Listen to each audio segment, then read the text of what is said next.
Hey guys, what's up? Hey, this is George, Survive and Thrive TV. We're here with Mike and Ed, the owners of SurviveToday.com, the number 2, and they've also written Urban Survival Guide. Now, you guys, we're talking today about hardening your house, personal safety, security.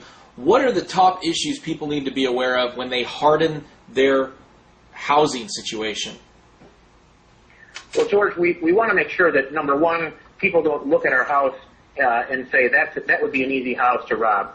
And number two, if they do decide to rob the house, we want them to have a lot of trouble. And number three, if they get in, we want them to be able to, if they walk in, we want them to crawl out or be carried out. Ed has an interesting story, though, about how garage doors very easily can be broken into. You've got an overhead garage door, you think it's safe.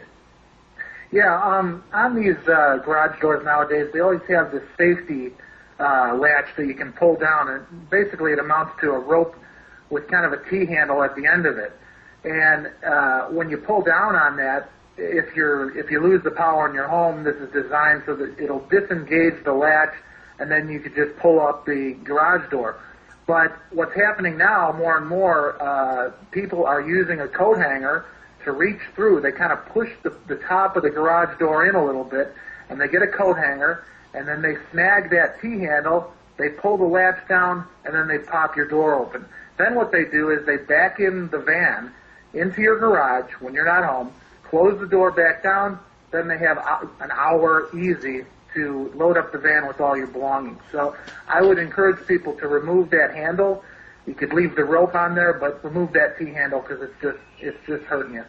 Wow, amazing. And I've seen that here in Southern California. Maybe they're not as smart as what you guys are saying, but I've definitely noticed them being able to enter a house by bending up the aluminum garage doors. It seems to be pretty easy for homeless people to break in through the garage door, and it doesn't cause any noise, and they can do it at nighttime. Yeah, the other thing, and they've got all day long while you're at work to think up ways to break in. So they kind of have the advantage, so we got to be smarter than them. So let's talk about the other topics you guys want to talk with hardening your house. Let's start at the beginning. Well, if your neighborhood goes to pot, I mean, if it's full-scale rioting, it would be nice to have plywood to board up your windows, but as a practical matter, you know, you're not going to have time to do that, and hopefully it never comes to that. So what's short of that? Well, first of all, your front door. You need a long throw deadbolt and one of those door jams. There's a number of things out there, but basically it's a physical barrier that you can't kick in the front door because most burglars just come in your front door. And if you have a rod that goes up underneath your doorknob and the other end of it is on the ground, the harder they push, the harder it won't yield, and your front door is safe. The other thing is the windows. You know, burglar bars are nice as far as security goes, but they cost a lot of money. And what you can do is if things really go to pot, you can just get a board, and you nail about 24 nails through that board so they're all sticking up. You then take that board and you screw it down to the outside of your windowsills. Because like in Mexico or Guatemala, in these third world countries where they have a wall around their house, and in the top of the concrete they put, you know, beer bottles and break them off. So someone wanting to come in has got to go over broken glass. You can do the same thing with your house really quickly with a nail strip like that. Now, if I want to break in through that window, I'm going to have a bunch of nails sticking in me, so I'm going to just say, to heck with this, I'll go to the next house. So you secure your front door, you secure your windows, like Ed talked about, you secure your garage door, and as long as you got some good lighting, your house is screaming, go somewhere else. Okay. Yeah, I think that's the key to it. One of the main things, and the same thing with your car, is make it an undesirable target, and they're probably going to go to the next one because they're lazy. A lot of times, unless they know that there's something in that house they're after, if they're just randomly targeting, they'll go to an easier target. So make it a little bit difficult, and they'll move on. So perceptually, visually, we don't need to have the safest looking house. All we have to do is have a house safer and more, kind of not the perfect house to rob compared to our neighbors. So it doesn't have to be the most tricked out safety-wise house. It just doesn't have to be the biggest target on the block, is what you're saying. Absolutely. Now, talk about what happens if people actually enter the home, because this has happened to me personally, to my relatives. They enter the home, they break in the home. What's the first thing you're doing? Because a lot of times this will happen when you're asleep. They're inside the house. What do you do? At that point, they're stealing your computer, they're breaking into your garage, they're going to take your car, and they're not really attacking you, they're just stealing your stuff. What do you do in that situation? Well, let me say something to that, and right off the top of the bat.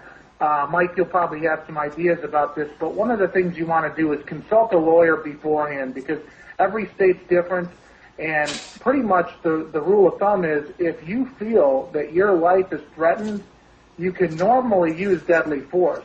But if they're taking property, you really are going to end up hurting yourself in the long run. You'll end up in jail if you shoot somebody, and they can, if they can finagle out of it and prove that they didn't pose a threat to you, you're really setting yourself up for trouble. So you want to consult a lawyer, or at least look into the laws in your area before you reach for the gun. But of course, if someone's breaking in to your house and you feel threatened, by all means, you got to protect yourself.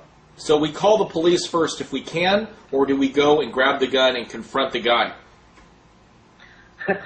Well, George, that's just it. I'm a big guy, and so is my brother. If someone breaks into my house, unless they're armed or at least as big as I am, I'm just gonna make him or his survivors rich if I shoot him, because you just can't trust these judges. Here's the problem. Yeah, I've noticed. Here's the problem. I'm in my master bedroom. They're breaking in. If my kids are still potential victims because they're in separate rooms and they're roaming around the house stealing everything. Carried in fear on the phone puts my kids in danger. So you have to, once they enter your home, it sounds like they've crossed the barrier. Even though I've been told by police here in California that you have to be reasonable under the law, and if you aren't reasonable, you will go to jail. So it's... Hey, two things on that, George. One, if you can afford to have an alarm, by all means get one, because they're going to trip the alarm, and if they don't, you can hit the panic button. If you can't afford an alarm, get a dog. If you can't afford a dog, Mike, isn't there a device that you can purchase that sounds like a dog? Yeah, there's a couple out there. They're great. They have a motion sensor that actually works through like a patio window. The closer the person moves, the louder and more viciously the dog barks. And here it is non-lethal, but it's a great deterrent. And they're under $100. There's a couple of them out there. And that's great. The other thing is go to Radio Shack if you can't afford a real alarm that's hardwired to the cops. Get a little motion detector. It's the size of a pack of cigarettes. It lets out a big, piercing squeal. And what that does is it might not scare the burglar away, but it's going to wake you up. And now that you're up, you've got the option. And you can say, hey, my kids, I don't know where my kids are. They could be hurting my kids. I'm getting my gun. Or, if you want to be really creative and you don't have a gun, a can of wasp spray. It sprays a great stream 20 feet long, or at least 12 feet long. You get them in the face with wasp spray, and the only thing you're going to have to do is answer the Environmental Protection Agency because you used it other than for its intended use. Hey, I'll tell you one thing. You'll probably have a million different opinions on this topic. I'm sure the comments will be full on this topic because everyone's got an opinion. All we're saying is we don't want to give advice, legal advice that's going to come back to bite us. Just check out the laws in your area before you pick up your gun. That's all I'm saying. Okay, I got you. So be very, very careful.